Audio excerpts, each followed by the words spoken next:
Hey everybody, this is Rob Jessup. This will be part 2 of my music history.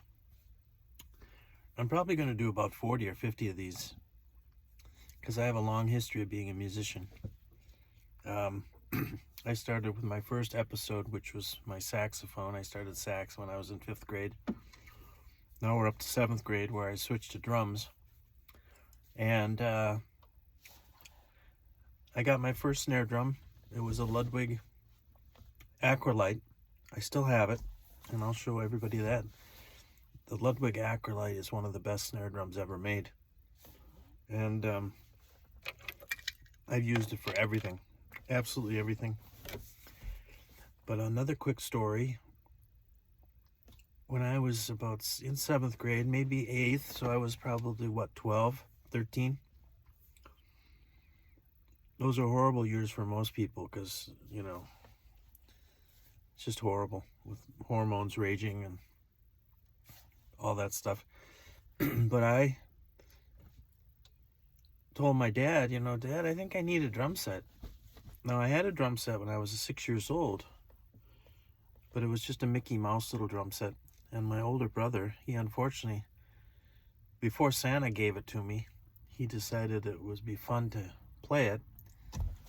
And he broke all the heads and smashed the bass drum pedal and dented the cowbell. So, anyway. So, in 7th or 8th grade, my dad said, you know what, my brother Jack has a drum set.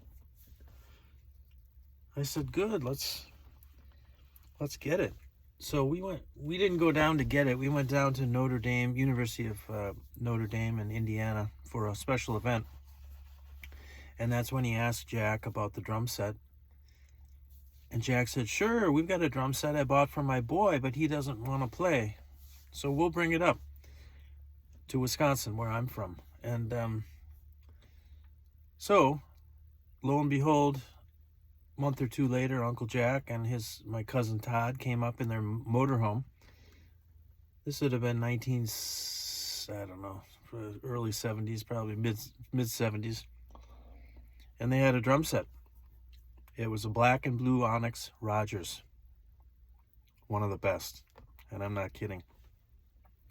My dad bought it for $150, and it had a couple of beat-up cymbals, a couple of Slingerland pedals, bass drum and hi-hat, and Slingerland stands that were horrible.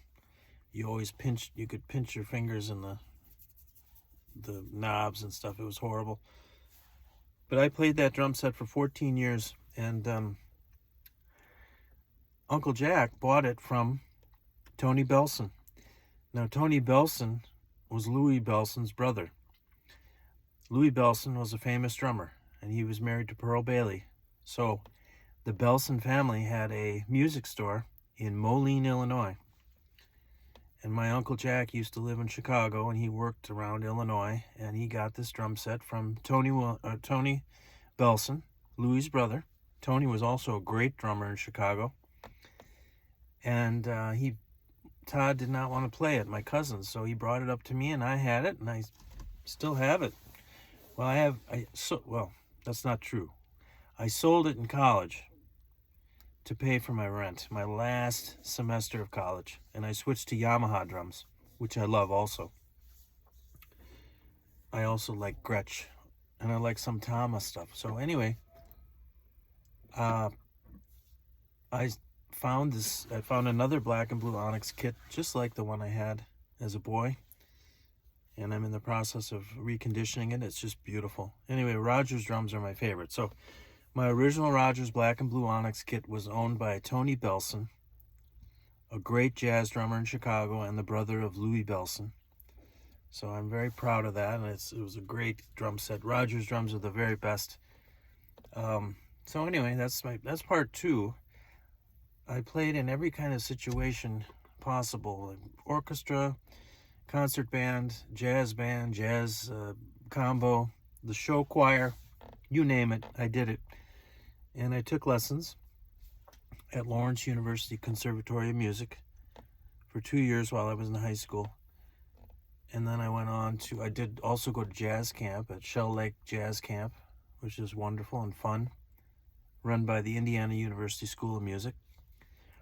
And then I went on to UW-Madison, and I got heavily involved in the music scene down there, and I loved it. So we will continue Rob's music history with part 3, and I'll have a bunch of little stories, and that's about it. So you have a great day now. Thank you very much. Thanks for all your support too. Positivity, that's all we want. No negativity on this channel. Go somewhere else.